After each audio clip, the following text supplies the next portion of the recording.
Welcome to Crypto Catch Up, the show where we catch you up on everything going on in the cryptocurrency space today. But before we get into this brand new show, guys, we want to celebrate the launch of this show with a huge giveaway. We're going to be giving away one Ethereum to one lucky person out here watching the show, and all you have to do to enter is like this video and leave a comment down below telling us what you think of the new show and the new format, along with your Ethereum address. The winner will be announced tomorrow night. But let's get into the show. Roll the intro. Do we have a fancy intro? Do we don't? Roll some type of transitional spin. Not that one. A different more of a blocky spin. Like the blockchain.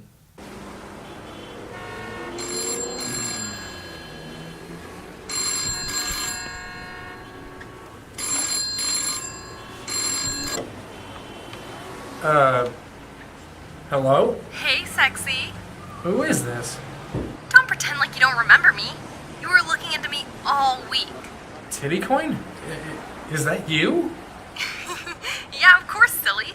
So, have you decided? Decided what? If you're going to invest. Duh. Well, about that. Don't you dare say no to me. There's just really not a positive to your coin. Islands that look like boobs? How is that a project? They're going to be glorious. I'm sure they'll be fantastic. Fine. No Teddy Islands for you. Goodbye, Zach. It's Titty. Wait. Damn it. Sorry about that. Had to take a call out on the streets. But let's get started with the news. Today, we have a few big news stories to cover, and one of the first ones is Google is not bullish on crypto. Google is actually looking to ban cryptocurrency advertising starting June 2018. They're going to follow up what Facebook did in January, not allowing ICO, exchange, or crypto advice to be advertised anywhere on their platform using Google AdWords. Scott Spencer, the director of sustainable ads at Google, actually stated on CNBC yesterday that he doesn't have a crystal ball and he doesn't know where cryptocurrency is really going to be going in the future, but they've seen enough potential consumer harm and already consumers being harmed by the space that they're going to approach it with extreme caution. Well, we do have a crystal ball, don't we? Do we? We do. We have a crystal ball and we can predict where crypto's going. Let's see. Let's just channel our inner crypto to the moon. The next story we want to cover is that Binance is making a decentralized exchange. Yes, that's right. The largest centralized exchange in the world, according to trading volume, is attempting to make a decentralized exchange using a new blockchain it's created, with Binance Coin being the mothership of that blockchain. Now, what is a decentralized exchange and how does it differ from their centralized exchange? Well, the centralized exchange is a little bit easier to use for newcomers, and it has a central point of failure. Basically, all the crypto is stored in one place, and you're buying it from the exchange. But here, on a decentralized exchange, it's a peer-to-peer type of transaction where someone offers up a sale and you can choose to fill that order, and it's decentralized, so it's harder to hack as information is stored all across the world on multiple different computers. Now, this just comes days after the potential hack attempt on Binance, where Binance offered $250,000 to help bring to justice the hacker that attempted to hack into their centralized exchange. So as you can see, Binance is already taking measures to step away from the centralization,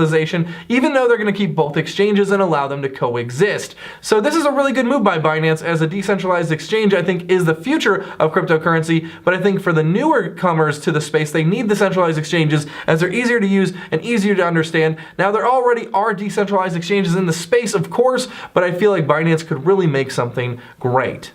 Now, this next story I really wanted to cover because Ripple is going to court. Yeah, or actually they've been going to court, and now they're going to court for one final time in New York City. They're actually being sued by a company called R3. Now, how this whole deal kind of breaks down is Ripple in the past actually allowed R3 the opportunity to buy XRP, about 5 billion XRP, may I say, billion with a B, at the price point of 0.8 of a penny, and they had until the year 2019 to fill this buy order. So they could have bought it in 2019 for 0.8 of a penny, and as you can see, Ripple's already going for 80 cents. So they would be in for some serious cash.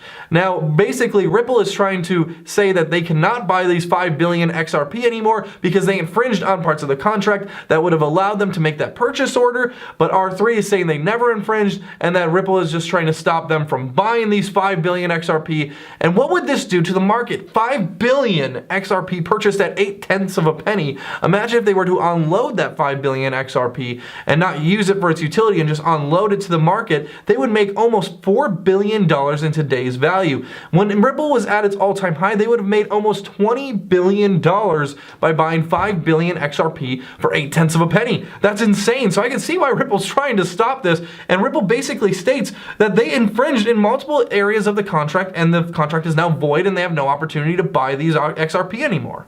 Now, this case has been dismissed in multiple courts such as San Francisco and Delaware already. The final court it has to go to is New York City, and actually Ripple is actually pretty worried about being presented in front of a judge and jury in the courts of New York, as they think it will do irreparable harm to their brand if they have to stand up in a New York court. So let me know what you guys think about this situation down below in the comment section. I'd love to hear which side you're on. Obviously, I think most of you are going to be on Ripple's side here over R3. I'm on Ripple's side. I would hate to see 5 billion XRP sold at 8/10 of a penny just because I don't know what this company is going to do with the XRP, whether they're going to unload it or if it's in the contract that they have to hold it for X amount of years.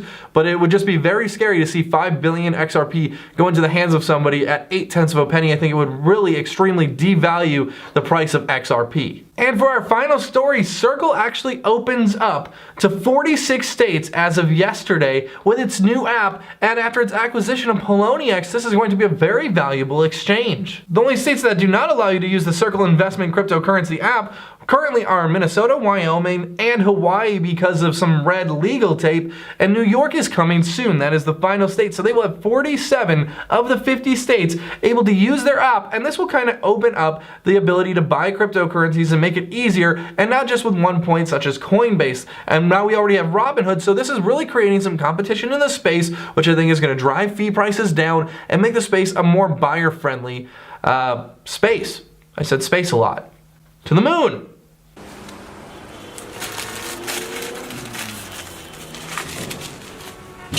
Hey, hey.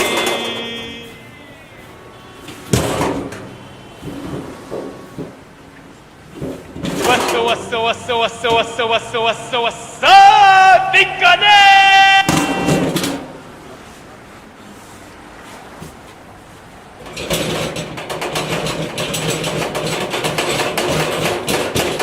What? Well, I guess we learned a lesson. Stay away from trash cans in New York. You never know who's going to be living in one. Well, now let's get into our second to last segment of the show, Crypto Spotlight. This segment basically puts the spotlight on one cryptocurrency, whether it be ICO or already released altcoin. Now, in this segment, we are actually doing a paid review today. It's only going to be about a 2 to 3 minute segment, but it covers the cost of these giveaways and keeping the studio afloat and giving me a paycheck, and actually our satellite reporter, Max. And speaking of Max, let's kick it to Max for this Crypto Spotlight. Thanks, Zach. What's up, guys? I hope you're enjoying the new studio. We're super excited to get this launching, but today we're going to dive into Vestarin real quick. Vestarin is a unique platform for the cryptocurrency market. You can find the right people to work with the blockchain project. You can spend crypto for daily needs such as shopping, eating out at restaurants, or attending services such as bowling alleys and cinemas without changing it back into fiat. Essentially, owners of shops, services, and exchange points can integrate their businesses into the Vestarin platform, while users make purchases and pay for services with the token VST. The ICO began 10 days ago on March 5th and will end in 20 days on April 4th. They've raised over 3,000 Ethereum and have over 5,000 contributors. ICO Bench gave them a 4.7 out of 5 rating, which is incredibly high, and they have an absolute ton of existing media. So it works for users because you can perform payments for goods and services using cryptocurrency. And for existing businesses such as stores or restaurants, you can now cater to a much bigger audience, the crypto audience. There is also a demo available to download directly from the Apple App Store or the Google Play Store. If you're interested in Vestorin and you're looking to make an investment, then head over to their website, download the app, and check it out for yourselves. Moving forward through April, they're looking to list on markets before deploying their marketing strategy in July. And then towards the tail end of the year, they're going to go full volume with marketing, social media management, PR, and aim to have integrated with over 500 shops and services on the platform. The VST token is an ERC20 token, which means it is built on the Ethereum blockchain. There will be a total of 70.4 billion tokens issued, and any tokens left after the pre-ICO and ICO will be destroyed. They have an incredibly young yet super impressive core team, but their advisors include ex-Goldman Sachs Wolf Carl, risk management and blockchain expert Douglas Lyons, and Reinhard Berger, the business architect for global banking systems such as Credit Suisse, UBS, and Invesco. Honestly guys, I think all in all, we're constantly in this battle of every time we earn crypto, we want to exchange it for profit in fiat. But maybe if there was a service or platform in which we could spend money in crypto, are we then just cutting out the fiat middleman and being able to actually go completely futuristic? I think is definitely something to think about. Thanks, Zach. Back to you guys in the studio. Thank you, Max. That was a great spotlight on that crypto. I feel like I've learned something today from that, so thank you very much. But now that we're pretty much done with the show, I want to give you guys a little bit of optimism because I know the market's down to $350 billion roughly, so right now I'm looking at the price of Litecoin 1 year ago, pretty much today, March 12th, Litecoin was $3.80.